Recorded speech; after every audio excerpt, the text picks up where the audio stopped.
Look, now peep, I was there for the inception of Wack 100 and Charleston White's beef.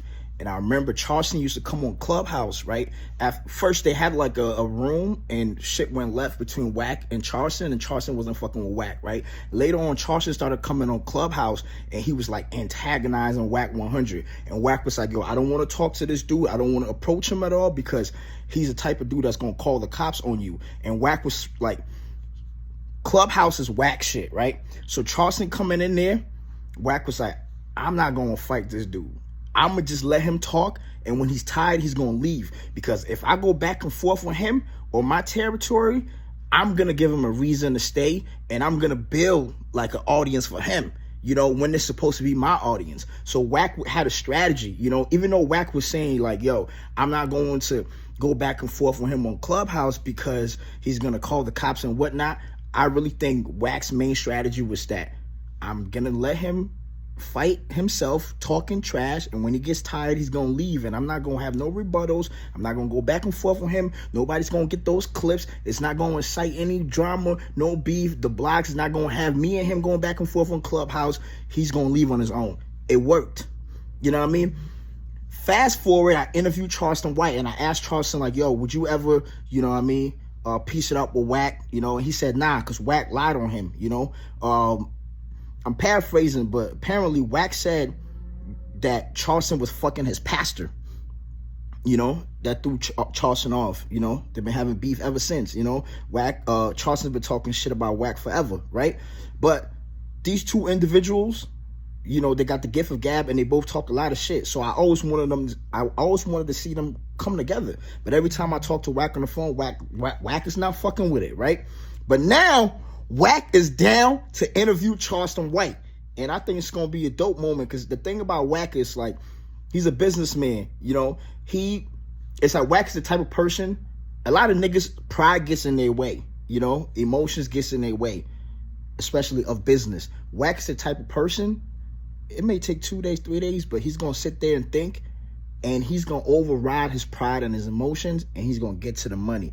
Get to the content, get to the entertainment, get to what's going to keep the culture going, get to what's going to keep conversation flowing in the culture. You know what I'm saying? He's one of the people that puts conversations on the culture. So now that he wants to sit down with Charleston, you know, he's with No Jumper right now. It's a great opportunity to bring Charleston White to No Jumper, sit down with him and Adam, have an interview. Shit's going to go left, whatever, right, wherever it goes. It's going to be great for the culture to see Wack 100 and Charleston White have a conversation. These are two, like, you know, technically OGs, whatever you want to call them, unks, whatever name people want to call them, right?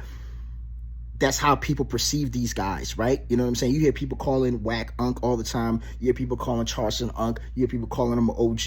You know what I mean? They're older guys that's been around, right? They've been around all this gang shit, and they've been able to mobilize people. Don't matter how you feel about these guys, right? They have people that ride for them, that are young, that are their age, that are middle age, whatever. You know what I'm saying? So right now, in this moment, to see them two come together will be amazing. It will be great content. Now, listen to Wack's Live. In Wack's Live, he gives Charleston his props. He gives Troy Ave his props, and he takes shots at Meek Mill. It's a very interesting live. I want y'all to watch the whole thing and share your comments below in the comment section, and make sure you subscribe to the YouTube channel, Goldgate House. I am out. But I understand the nigga. But this weekend in Arizona, every street nigga that approached him, the ones that approached, I'm not going to say if you was there, because some of y'all feel like I feel. It's only one thing you could do with a nigga like Charleston White if that's what you want, if it's that serious to you. Other than that, go on about your motherfucking business. But all you niggas that approached Charleston White, especially that bust-ass nigga he was fighting, God Corleone, I think that's your name. I got it from our audio girl, Rosetta, on Clubhouse. You know, everything's Clubhouse with Wack. You know, I hear they say, oh, that nigga Clubhouse, you motherfucker right on Clubhouse. And if you get to running your mouth, I got 32 spies on Clubhouse. They gonna find your shit, dig it up. Don't have no telling, don't have none of that on your jacket. Or else your ass will be on Clubhouse. on the Hunter side of the trenches. But let's get back to it. They go to the standoff, dude pushing. You violate Charleston. He maced the nigga. Okay. So the boxer nigga, your whole team that was with you, busters, marks. They supposed to took off. Somebody gonna get through the mace. Fire your whole team. I wouldn't give them a dime. Them niggas is hoes. Okay. Another situation, somebody was pressing him about what he was saying. The nigga right there, it's him and another nigga. He didn't run. Then the boxer, here he come again, and he lying. You God Corleone, bitch ass nigga, why you lying? You on there talking about he was hiding behind his girlfriend. No, he wasn't. The nigga was leaning up on the wall looking at his phone, nigga. You walked up, nigga, and tried some funny shit, and he bopped your ass in the head with the handle of the knife.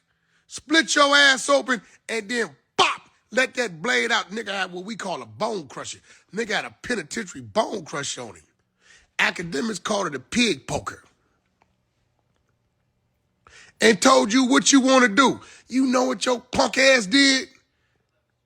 You go to the internet and said, Charleston White hit me with a knife. He hit me with a knife. You's a bitch. The world, y'all may not care for him. Arizona weekend, Charleston White up 3. The streets, 0. Troy Ave told us, the streets is a myth. Not Meek Mill. Meek Mill, I'm hearing you doing an album called The Streets is a Myth, that you need to pay homage to the nigga that y'all all talking crazy about that y'all don't fuck with. That's Troy Ave shit. The Streets is a Myth is Troy Ave shit, and Meek Mill, on the record, is biting Troy Ave shit. Y'all need to wake that shit up too. I'm gonna say it, I don't give a fuck. The Streets is a Myth. Troy Ave been screaming this shit 2015, 2016. Now all of a sudden, Meek, I'm gonna do an album called The Streets is a Myth. Nigga, you part of the myth. But let's get back to it. Charleston White up 3, Street 0. AZ weekend, fight weekend. It is what it is. Call it what you want. I'm gonna call a spade a spade. That's it. You know what? Yo, Charleston, check it out. I interviewed 6ix9ine. Now I want to interview you. We could do it at No Jumper. Here go the terms. We gonna have a conversation. Because one thing about it, I'm a wide baby. Wide 65395. I was there when they introduced pepper spray to us. Curb and all that. We eat that shit up. Right? And I don't even want you to be in a position where you feel like you got to use any of that. I'm a different type of guy. Right? We should be able, no matter what the, conversation is, to have a conversation. So man to man, right? If you ain't scared of this conversation, hit old Laura up at No Jumper and let's arrange to have a sit down. I'm going to ask my questions. I get some questions from the people. Ask they questions. I feel like I understand you. You know what I'm saying? Man, whether I agree with the shit or not, but I understand you. I get it. You understand what I'm saying? So, Charleston, you want to break the motherfucking net, check in with old Laura at No Jumper. We bring you to the Adam and Wack show. You know what I'm saying? We're going to sit down and have the conversation. And listen, whether we agree or disagree, it can be a conversation. Till then, y'all go look up, go follow Young Magnificent on Instagram, right? Go to Spotify, pull up 716 Degrees, Young Magnificent, over 1 million streams in 30 days. New artist, went from 19 monthly listeners to over 50,000. He moving. Y'all go check out Young Magnificent right now, 716 Degrees, the next hottest motherfucker coming out the motherfucking West. It's deal time, baby. They calling. Don't be late. Go check it out. Let me know. Let me know. thumbs up or thumbs down. You know what I'm saying? Until then, you can find me on the 100 side of the clubhouse. 24/7, we running rooms. Shout out to my whole team. Shout out to the trenches. You know what I'm saying? And we're going to keep moving. 1,500 people in here, down to 1,200. It's dropping. So I guess it's time for me to go. In the meantime, between time,